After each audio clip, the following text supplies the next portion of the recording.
Hello बेटा, कैसे हैं आप सभी। मेरा नाम है मोहित गर्ग और आप देख रहे हैं मेरा YouTube channel Mohit Garg account easy है। स्वागत करता हूं आप सभी का।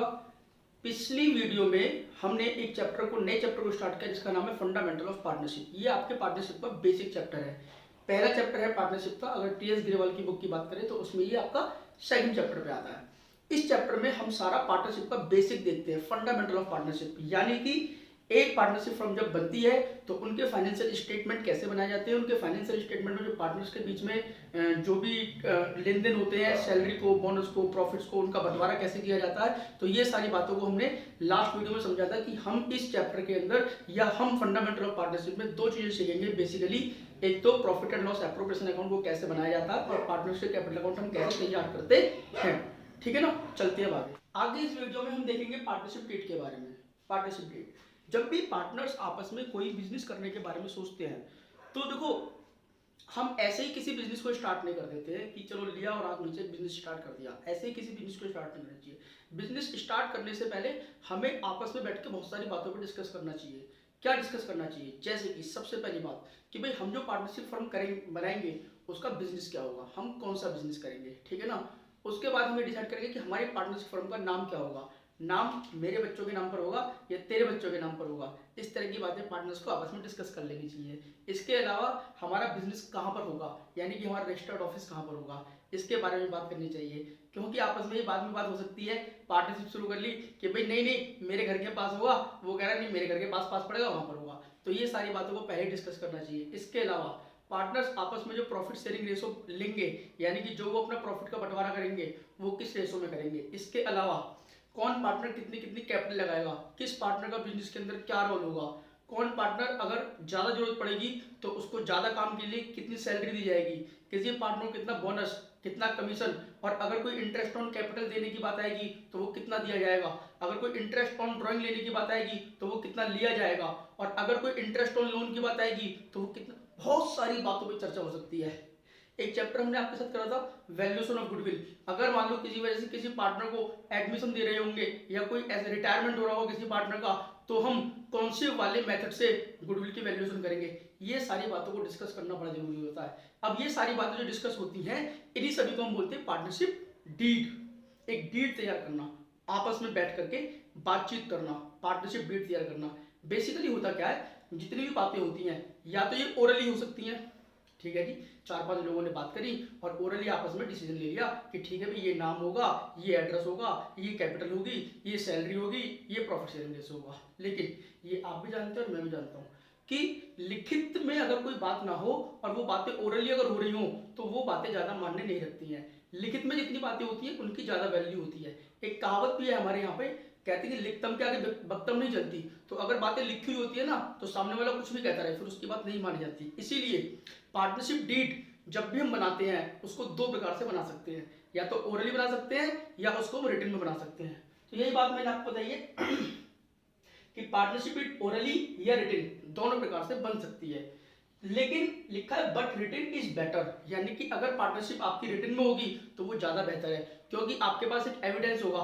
सामने वाला, मान लीजिए दो पार्टनर है, दोनों पार्टनर के बीच में डिसाइड हुआ कि भाई ए और बी को 10,000 रुपये महीना सैलरी मिलेगी। ठीक, अब एक महीना बीता, बी को 10,000 महीना सैलरी, 10,000 रुपये सैलरी मिली। बी ने कहा कि नहीं भाई हमारे बीच में तो 20,000 रुपये सैलरी तय हुई थी। तो इसका मतलब ये हो गया कि ए मना करेगा कि नहीं भाई 10,000 रुपये सैलरी तय हुई थी। तो इन दोनों के बीच में आपस में झगड़ा स्वाभाविक है, उनके बीच में डिस्प्यूट होना स्वाभाविक है, उनके बीच में कॉन्फ्लिक्ट होना स्वाभाविक है। तो इस कॉन्फ्लिक्ट से बचने के लिए, इस झगड़े से बचने के लिए इन सारी बातों को लिखित में होना बड़ा जरूरी है। इसीलिए रिटन पार्टनरशिप डीड अगर होती है तो वो ज्यादा बेहतर मानी जाती है। वो एक एविडेंस होता है, कल को अगर आपका झगड़ा कोर्ट में जाता है तो आप प्रूव कर पाओगे अगर आपके पास पार्टनरशिप डीड है। और ये बात मान के मत चलना कि अगर पार्टनरशिप डीड आपकी रिटर्न में है तब भी झगड़े तब भी हो सकते हैं, क्योंकि पार्टनरशिप डीड जब हम तैयार करते हैं तो उसके अंदर बहुत सारी बारीकियां देखी जाती हैं। अब उन बारीकियों को यहाँ डिस्कस नहीं करेंगे, वो एक अलग विषय है, लेकिन पार्टनरशिप डीड रिटर्न में ही होनी चाहिए। ओके, आगे चलते हैं। मैंने कुछ लिखा है यहाँ पर, a partnership deed also known as a partnership agreement. जो भी पार्टनर आपस में बैठ के बातचीत करते हैं, जो भी वो एग्री करते हैं, जिन जिन बातों पे वो एग्री करते हैं, उन बातों को हम बोलते हैं कि उनके बीच में ये एग्रीमेंट हुआ है। तो हम पार्टनरशिप डीड को पार्टनरशिप एग्रीमेंट भी बोलते हैं। It is a legal document that contains all the terms and conditions, इसके अंदर सारी शर्तें और सारी कंडीशन लिखी होती है। पार्टनर्स के बीच में क्या क्या शर्तें हुई हैं, कौन कितनी कैपिटल लगाएगा, प्रॉफिट शेयरिंग रेशो क्या होगा, सैलरी बोनस कमीशन कितना दिया जाएगा, ये सारी बातें, ये सारी कंडीशन उसके अंदर लिखी जाती हैं।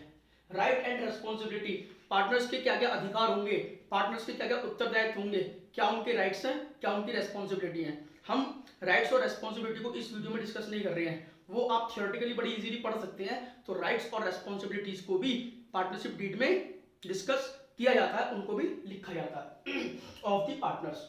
तो पार्टनरशिप डीड क्या है, एक इसको हम पार्टनरशिप एग्रीमेंट भी कहते हैं, लीगल डॉक्यूमेंट होता है, contains all terms and conditions.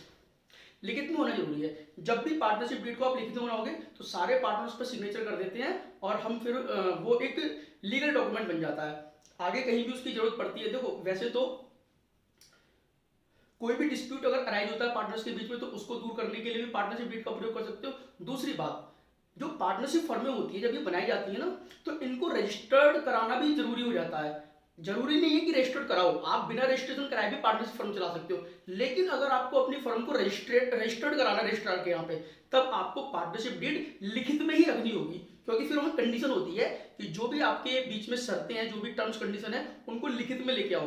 तो इसका मतलब ये हो गया कि अगर रिटन आपकी पार्टनरशिप डीड है तो रजिस्ट्रेशन भी उससे पार्टनरशिप का इजीली हो सकता है। आपको किसी के ऊपर कोर्ट में किसी के ऊपर आपको कोर्ट केस करना है तो आप उस पर बड़े इजीली कोर्ट केस कर सकते हो, क्योंकि आपके पास पार्टनरशिप डीड रिटन में होती है। ओरली यानी कि ओरली बन सकती है और वो रिटन में बन सकती है, लेकिन एडवाइजेबल क्या है, बेटर क्या है कि वो रिटन में ही होनी चाहिए। ठीक बेटा, आगे चलते हैं। If written ignore any conflict और डिस्प्यूट, अगर ये रिटन में है तो ये सारे कॉन्फ्लिक्ट और सारे डिस्प्यूट को इग्नोर कर दे, यानी कि फिर क्योंकि सब कुछ लिखा हुआ है तो कोई दिक्कत वाली बात नहीं है। देख लो ये बात हुई थी हमारे बीच में, तो कोई झगड़ा उनके बीच में होगा ही नहीं। तीसरी बात, इसके कंटेंट्स क्या क्या होते हैं। पार्टनरशिप डीड में फर्म का नाम, फर्म किस तरह का करेंगे कि हम कोई फूड इंडस्ट्री लगाएंगे या फिर हम कोई इलेक्ट्रॉनिक कंपनी बनाने वाले हैं, तो ये या फिर हम कोई फार्मास्यूटिकल कंपनी, तो अलग अलग नेचर ऑफ बिजनेस उसको बताना पड़ता है कि क्या नेचर ऑफ बिजनेस होगा। प्रॉफिट शेयरिंग रेशो क्या होगा, पार्टनर्स के बीच में फ्यूचर में जब भी प्रॉफिट आएगा तो उस प्रॉफिट को किस रेशो में डिस्ट्रीब्यूट किया जाएगा, प्रॉफिट शेयरिंग रेशो भी डिसाइड करना होता है।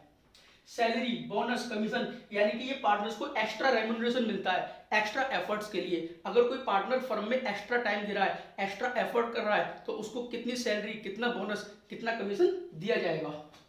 अगर पार्टनर्स ये डिसाइड करते हैं कि हम जो फर्म के अंदर कैपिटल लगाते हैं उस कैपिटल पर ब्याज भी लेना है हमको, तो फिर उनको किस रेट से इंटरेस्ट ऑन कैपिटल दिया जाएगा। और अगर पार्टनर्स फर्म में से ड्राइंग्स करते हैं, you know very well drawings क्या होते हैं, ड्राइंग्स अगर वो करते हैं और हम उनसे, हमको मतलब फर्म अगर पार्टनर से ड्राइंग पर ब्याज लेती है तो किस रेट से उनसे इंटरेस्ट ऑन ड्राइंग चार्ज किया जाएगा या लिया जाएगा। तो ये बातें सारी इसके पार्टनरशिप डीड में, इसके अलावा और भी हैं, यहां पर ही मैं कह सकता हूं कि एटसेट्रा एटसेट्रा और भी बहुत सारी बातें इसमें लिखी हुई होती हैं। मैंने तो केवल मेन पॉइंट ऐसे, जैसे कि method of valuation of goodwill क्या होगा, तो वो सारी बातें इसके अंदर लिखी हुई होती हैं। अच्छा, इसके बाद एक इंपॉर्टेंट बात और आती है बेटा। अब वो इंपॉर्टेंट बात क्या है, जरा ध्यान से सुनिए। पार्टनरशिप डीड या तो आपने बनाई नहीं है, या पार्टनरशिप डीड आपने बनाई है उसमें आप कुछ लिखना भूल गए हैं। जैसे कि मान लो आपने ये डिस्कस नहीं करा पार्टनरशिप डीड में कि प्रॉफिट शेयरिंग रेशो क्या होगा, आपने पार्टनरशिप डीड में ये नहीं लिखा कि पार्टनर्स को सैलरी, बोनस, कमीशन मिलेगा या नहीं मिलेगा। तो आने वाले समय में अगर आपके पास कोई डीड नहीं है या डीड में ऐसी कोई प्रोविजन नहीं है, तो बाद में पार्टनर उन सब चीजों को लेकर के झगड़ा करेंगे, और वो झगड़ा कहां जाएगा, वो झगड़ा कोर्ट में जाएगा, और कोर्ट उस झगड़े का निपटारा कैसे करेगा, इंडियन पार्टनरशिप एक्ट 1932 के हिसाब से, कि अगर पार्टनर्स ने डीड में किसी बात का जिक्र नहीं किया है तो फिर उसके ऊपर हमारा लॉ क्या कहता है, हमारा इंडियन पार्टनरशिप एक्ट 1932 क्या कहता है, हमें वो देखना होगा। तो मैंने आगे जो अगली हेडिंग दी, जो मैं समझाने जा रहा हूं, in the absence of partnership deed. अगर पार्टनरशिप डीड में किसी चीज की एब्सेंस है, वो चीज नहीं है उसमें, या पार्टनरशिप डीड ही नहीं है, तो फिर पार्टनर्स को किस तरीके से उनके जो झगड़े होंगे उनका निपटारा किया जाएगा। देखिए एक एक बात को समझते हैं, ये अकाउंटिंग पॉइंट ऑफ व्यू से बड़ा जरूरी है आपके लिए, ठीक है ना। तो आप जो क्वेश्चन करोगे आने वाले समय में, इसमें ये चीजें बड़ी काम आने वाली है, तो ये पॉइंट जो है ये बड़ा इंपॉर्टेंट है आपके लिए, ध्यान से मेरी बात सुनना। देखो, sharing profits of losses, partners आपस में प्रॉफिट और लॉस को डिस्ट्रीब्यूट करते हैं, बिल्कुल। तो कौन पार्टनर कितना प्रॉफिट लेगा, ये बात पहले से ही डीड में लिख देनी चाहिए, ये बात पहले से ही उनके बीच में तय हो जानी चाहिए। ए बी ने मिलकर के बिजनेस किया और ए ने 10 लाख रुपए लगाए, बी ने 5 लाख रुपए लगाए। ध्यान सुनना, ए ने 10 लाख, बी ने 5 लाख।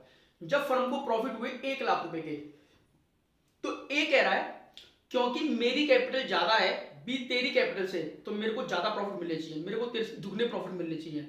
और बी से उसने कहा कि तुम्हें प्रॉफिट कम मिलनी चाहिए। तो बात तो ठीक है कि क्योंकि उसकी कैपिटल ज्यादा लगी हुई है और बी की कैपिटल कम लगी हुई है। तो बी कह रहा है नहीं नहीं ऐसे कैसे हो जाएगा, तूने कैपिटल ज्यादा लगा रखी है तो क्या हो गया, प्रॉफिट तो हम बराबर बराबर ही बांटेंगे। बी ऐसा कह रहा है, तो इसका दोनों में झगड़ा होना स्वाभाविक है। अब क्योंकि उन्होंने कोई पार्टनरशिप अगर नहीं बनाई है तो झगड़ा तो होना ही होना है। तो अब ये झगड़ा उनका कहां जाएगा, कोर्ट में जाएगा। तो कोर्ट क्या फैसला लेगा, कोर्ट लेगा फिर इंडियन पार्टनरशिप एक्ट के हिसाब से फैसला। और इंडियन पार्टनरशिप एक्ट में क्या लिखा हुआ है इसके बारे में कि अगर पार्टनर्स ने पार्टनरशिप डीड में प्रॉफिट शेयरिंग रेशो के बारे में कोई डिसीजन नहीं लिया है तो फिर शेयर इक्वली बाय पार्टनर। जो भी प्रॉफिट होगा भले ही उनकी कैपिटल कुछ भी हो, इस बात से कोई फर्क नहीं पड़ता। कैपिटल ज्यादा है कैपिटल कम है, प्रॉफिट शेयर जो वो करेंगे वो इक्वल करेंगे। तो इस बात का आप भली बात ही ध्यान रखना। कई बार बच्चा कंफ्यूज हो जाता है, प्रॉफिट शेयरिंग रेशो दिया हुआ होता है क्वेश्चन में, कई बार नहीं दिया हुआ होता है। तो जब नहीं दिया हुआ होता है ना तो हमें इक्वल प्रॉफिट शेयरिंग रेशो मानना होता है। अच्छा कई बार क्या होता है, बहुत सारे क्वेश्चनों में जो प्रॉफिट शेयरिंग रेशो है वो कैपिटल के रेशो में होता है, वो क्वेश्चन में लिखा हुआ होता है तब वो कैपिटल रेशो होता है। ऐसा मत मान लेना कि अगर प्रॉफिट शेयरिंग रेशो नहीं है तो जो प्रॉफिट शेयरिंग होगा वो कैपिटल के रेशो में होगा। कंफ्यूज होने की कोई आवश्यकता नहीं है। जब भी प्रॉफिट शेयरिंग रेशो क्वेश्चन में ना दे रखा हो तो वो इक्वल ही होता है।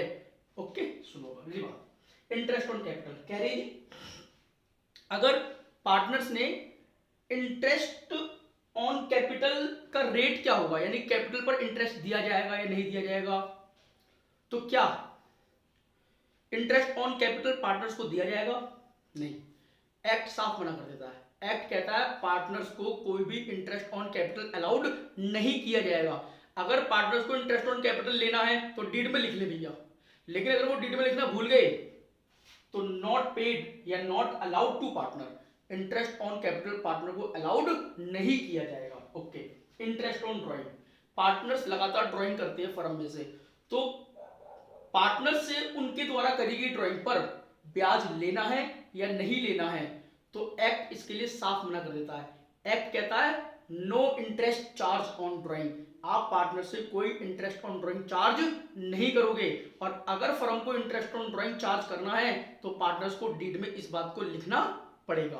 तो डीड अगर नहीं कहती है तो आप इंटरेस्ट ऑन ड्राइंग चार्ज नहीं करोगे, तो नॉट चार्ज फ्रॉम पार्टनर, यानी कि आप इंटरेस्ट ऑन ड्राइंग पार्टनर से चार्ज नहीं करोगे। ध्यान रखना इंटरेस्ट ऑन कैपिटल हम पार्टनर को देते हैं इसलिए लिखा है अलाउड, लेकिन इंटरेस्ट ऑन ड्राइंग हम पार्टनर से लेते हैं इसलिए लिखा है चार्ज। ओके बेटा, interest on loan by partner, ध्यान से समझना। कई बार फर्में पार्टनर से लोन ले लेती हैं, तो ये अगला हमारा टॉपिक होगा इंटरेस्ट ऑन पार्टनर लोन, ये अगला टॉपिक है हमारा। लेकिन फिलहाल के लिए आप ये समझें कि interest on loan by partner, अगर आपने कोई लोन पार्टनर से ले रखा है तो इसका मतलब वो आपको फ्री में तो लोन देगा नहीं, वो कोई ना कोई आपसे रेट ब्याज का जरूर कोई ना कोई वो आपसे प्रावधान होगा।